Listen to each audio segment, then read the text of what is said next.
China's strategy in the Middle East is a limited strategy. It's not trying to replace the United States. It's not trying to push the United States out. It's trying to advance its own interests, in many ways under the protection of the United States. I would argue China's not trying to supplant the United States. It's trying to supplement the United States, advancing its own commercial interests while the United States takes care of most of the security issues, and also, by the way, alienates countries that China can then sidle up toward. China has close relations with Saudi Arabia and Iran. Saudi Arabia is its number one oil supplier. China is Iran's number one oil market, and China's found a way to both grow closer to the Saudis and grow closer to the Iranians, to China's commercial benefit, to China's strategic benefit. And the United States, meanwhile, antagonizes countries by making demands, making conditions, by trying to isolate countries, whereas China says, we're not playing that game. We're just trying to advance China's small, narrow interests. Meanwhile, China becomes the number one trading partner of most countries in the world.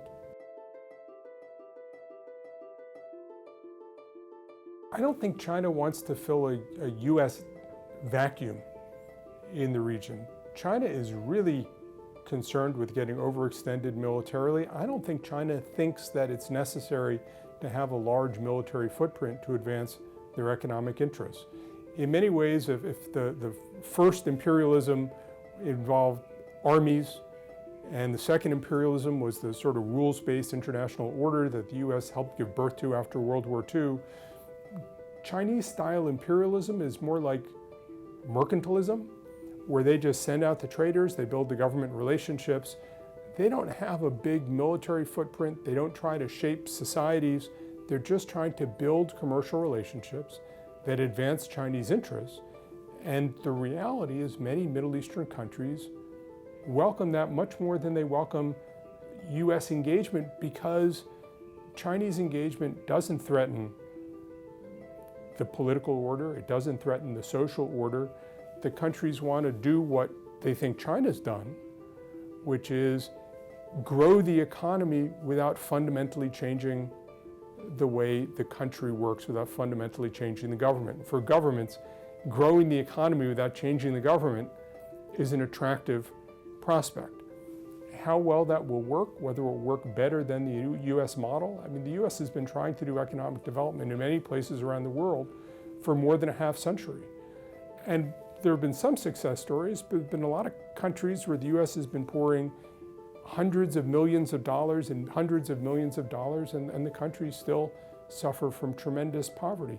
The Chinese say, we have a different model, and I think a lot of governments look at the Chinese model and say, maybe it's time to try that. What that means for the United States, what it's like to live in less of a rules-based international order, is something that I think we're going to find out more about over the next several decades.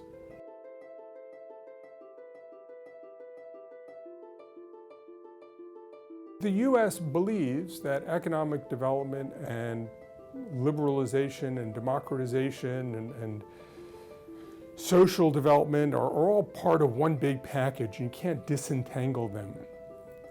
That if you want to make people's lives better, you have to buy the whole U.S. package. You have to make countries more like the United States. The Chinese model is, since 1979, the Chinese economy has exploded. There has been urbanization, but the nature of government hasn't changed. The social order hasn't been thrown into upheaval.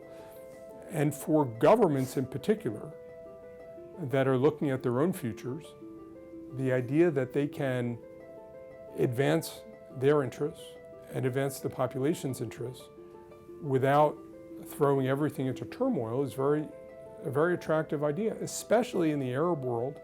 After the Arab Spring, there was a perception that the United States was not on the side of the governments, it was on the side of the street. There was no question through the Arab Spring that the Chinese government was on the side of the governments. And for governments that are concerned that they don't know what caused the Arab Spring, so they're not sure how to prevent another Arab Spring, the idea of having a supportive international partner rather than one who they don't trust becomes very attractive.